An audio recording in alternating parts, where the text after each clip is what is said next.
Continuing with Smart Main's business. Now, this time around, as I was actually heading out of the break, I told you we have an official from the Uganda Revenue Authority, and we are going to discuss Efris, the electronic physical receipting and invoicing system. These are conversations that any retailer, more so those dealing in the supermarkets and the consumers as well, it is high time we got to understand the issue of Efris. And with me in studio, I do have Damali from URA. I think I should give her the opportunity to introduce herself better.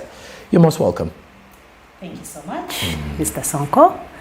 I'm Damali Nguna from Uganda Revenue Authority. I'm the acting manager, Kampala Metro, in domestic taxes. So the reason why we are here is to elaborate more about Efris and the digital tax stamps. Efris and the digital tax stamps are one of the initiatives government has put in place to improve the revenue mobilization. It's a strategy to improve the domestic revenue mobilization in Uganda. Apparently right now we have over 40,000 taxpayers registered for Efris. And our cry out there, or our 40,000? More than 40,000. More than 40,000. This is in a period between January and now? Yeah, okay. Between January and now. And they are registered for Efris. So we encourage each and everyone who is registered for VAT to embed on Efris. It's not a choice, but it's a directive for government. And right now, we are out there in the field enforcing and ensuring that each and everyone who is registered for Efris, who is registered for VAT, is embodying and issuing invoices of the Efris system. Right now, we've started with supermarkets, and I'm sure most of the clients out there have seen us. We are at the supermarkets taking pictures of each and every receipt to confirm that they are either issuing Efris invoices or no invoices. Yeah, so that is for Efris, and everyone who gets a turnover over 150 million in a year is supposed to register for VAT. Yes. So when you're issuing Efris, it is not to only people who are registered for teams that you give Efris invoices, but each and every one, any trader, any individual that comes to your shop, that comes to your business or your premises, as you're issuing out a receipt, you have to give them off the Efris system. Mr. Damali, can you break this down for me as well and for the viewer out there?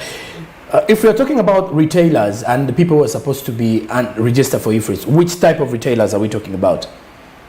The people registered for Efris does not categorize whether it's a retailer or wholesaler or manufacturer, as long as your turnover is more than 150 million in a year. You're supposed to register for VAT and also Efris. So each and every one registered for VAT should be issuing invoices using the Efris system. We have two methods. You can opt for an integration whereby they integrate your system in place together with the URA system, so that you continue with your general receipting, the normal one of the business, but the information is connected directly to URA, and we get that it's real-time information. There is also another method for people who don't have systems in place to use the portal. There you'll have to generate and issue one by one invoice. Every time you're making a sale, you issue the invoice. However, we are cognizant that there are so many traders who are busy. For example, if you went to Chikubo, you hardly see a trader seated. They are already standing, serving a taxpayer, not Chikubo, any other business. So there are other initiatives that are coming on board through the Efris itself, but to make it much simpler. Like the EVDs, they are going to be much simpler, and each and every one will be able to use. So we are trying to benchmark from other countries that have used them and are more than certain that it will work well and people will appreciate it. Now, Damali, where do you think the challenge is? Why are some Ugandans still finding a challenge with the Efris? Because most of them think it is a mode of exploitation or something. Efris, the reason why they are resisting is that most people have not yet appreciated it. They may not be knowing the challenges and the benefits they are getting as taxpayers out there. And also, some people fear change. And because of that threat, they are not certain of the unknown. Others are telling them that the moment URA gets to know your information, it will not be good for you, they will tax you more. But this is high time we need to know the benefits that are coming from Efris. Efris, it helps you as a taxpayer to track all your records. Sometimes we find taxpayers who complain that the boys I leave at the shop have squandered the money, or I'm not able to track transactions I made 2 years ago, or you're not easily, you cannot easily attach your profit to the kind of income you have injected in the business. So Efris has come to help you as the taxpayers, to help you as business people to manage your records better. And it will be a good side from your side to be able to tell whether you're making profits or not. Then also URA will not just assess you on baseless figures. You know, when we have a system in place and the taxpayer knows about it, URA knows about it, we shall have information that tallies. Yeah, we've had challenges where someone is assessed from maybe URA and they come complaining saying, I've never made such transactions. I do not know where you're getting your figures. But when Efris is in place, it is, you will all be speaking from the same front. And when an assessment is put against you, you easily accept it and you say, yeah, true, I traded with so-and-so, I traded with this agent, and it's true, those are my sales. So it will help you get assessments which are commensurate to actually your transactions that you're making. Then... Okay, before that, I'm sorry to break you in. Efris, what we do understand is, I think the official enforcement kicked off in January this year. And when you look at most of the supermarkets got to use it. And I've got to understand that over the past 2 weeks now, you've been centered on the supermarkets mainly. Why did you start from there? Okay, the supermarkets were one of the first taxpayers we embodied. We registered them and we have been training them. We believe that we had given them enough time, because if the effective date was January 2021, this is November and we are just enforcing November, meaning we have given them a grace period of more than 11 months to get acquainted, to come on board. However, enforcement is not that we are closing them up or something like that. We are trying to find out what exactly is the challenge out there. Because supermarkets, we believe supermarkets would be easier for them to come on board. Reason being, they all have systems they use. Most supermarkets have the system where, like, after buying, you see the small papers they print off. The receipt come out or the invoice. Yeah, the receipt or the invoice. So we believe integrating such a system is much easier than any other person who does not have any system in place. So we have trained them, we have visited each and every one of them, and we have helped them to really come on board. It is not that we are there is a way we are witch hunting or finding a way of frustrating supermarkets, no, but it's a way of ensuring that all Ugandans are getting on board with the government initiatives that are moving around. Yes. Okay. Let's also talk about the digital tax stamp. Okay. Okay. This, I've seen a number of products now in most of the supermarkets and even in Chikubo. All have those stamps. How has this drive been so far? For the digital tax stamp, it has been moving on smoothly. Just like any system, there is always the challenges of onboarding, but by and large, most of the people have appreciated it. For digital tax stamps, we mainly go for the water, soda, beer, tobacco, wine, spirits, and the latest on board is sugar and cement. Okay. Even cement? Yeah, sugar and cement, and all of them have different prices on the digital tax stamps that they purchase to use. Okay. Yes. For digital tax stamps is also in two ways. We have those ones who do not have systems, and we have those ones that are using the systems.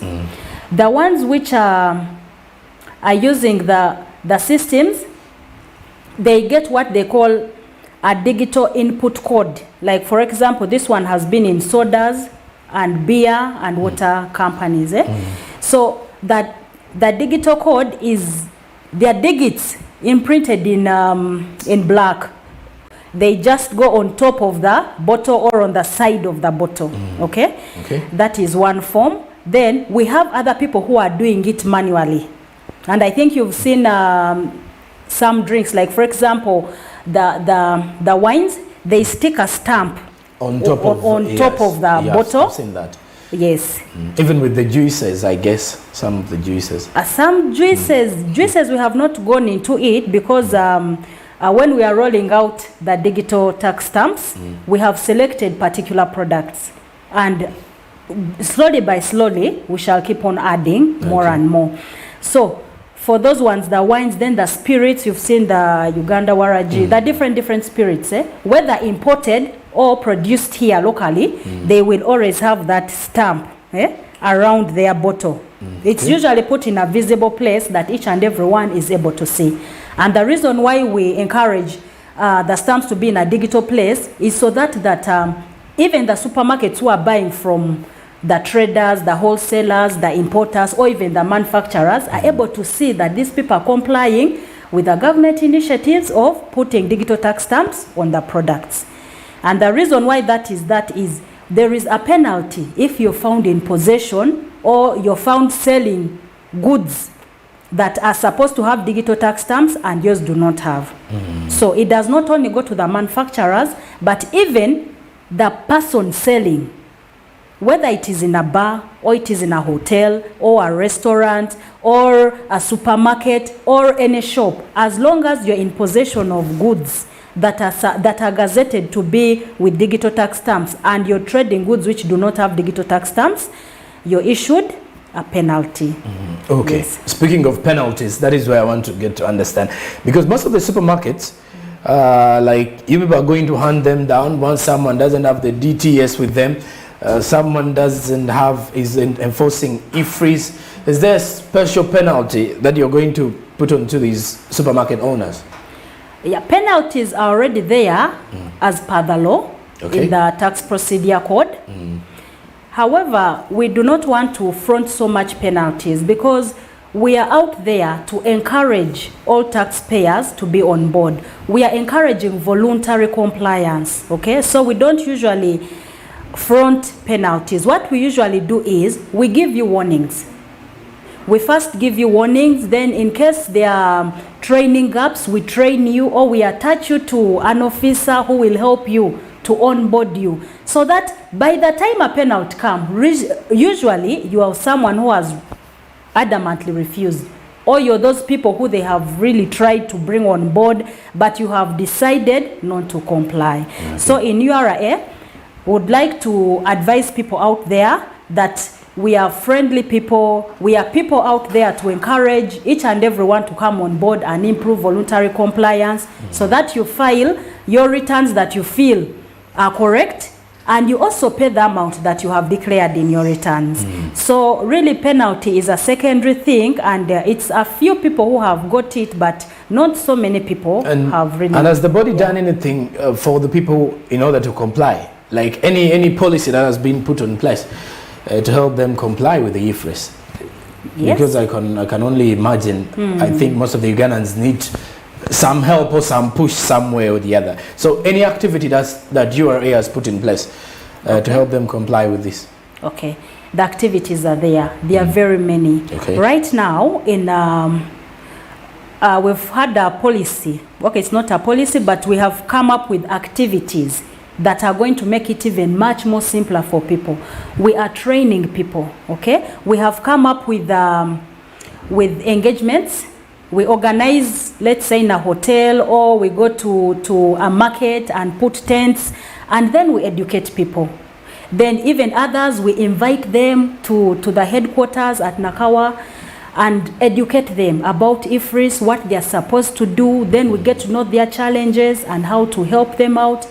Last week, we're educating hardwares, but even this week and next week, we shall still be rolling through the hardware people, teaching them about Efris, telling them how to come on board, teaching them how to comply, how to file, how to declare. In case they are having challenges or there are mistakes they have made, how are they supposed to manage them? In case someone has sold to them and maybe they have not charged them Efris invoices, how are they supposed to come up with such challenges and bring them to URA. So the trainings are ongoing, and it is not only for a short period of time, they are still rolling. They have been taking place, and still we are going on. And now we have come up even with a better module of going door to door, because we have realized that some traders, they feel leaving their business for even just 5 minutes, they are losing much. Okay, so now we are moving out there to them to actually teach them from where they are,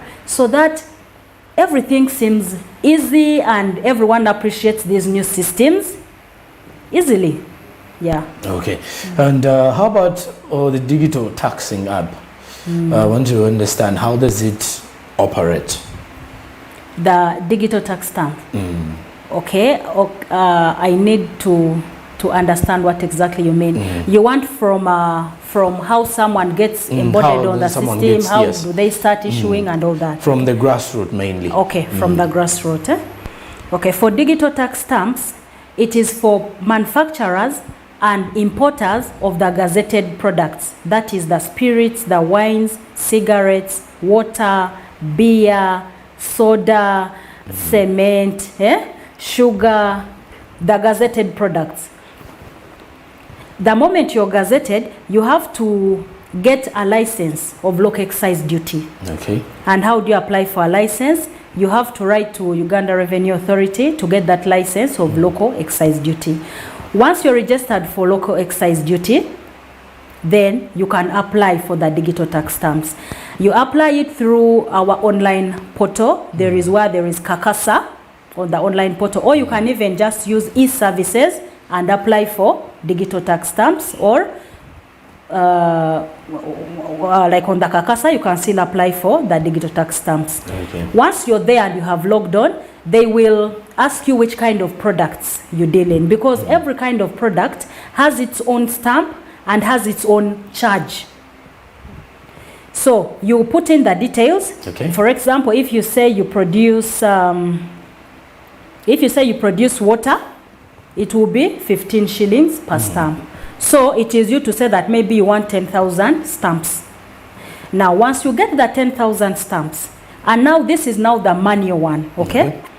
They will give you the physical stamps by you going to the, like our service provider, he's called SICPA, and he's at Stretcher in Ntinda. Okay. You get those physical stamps, but once you get them, you have to validate them. And how do we validate them? You put them in the system. You again go back and log in, and for every sale for the day. With the Kakasa? With the Kakasa, yes. Okay.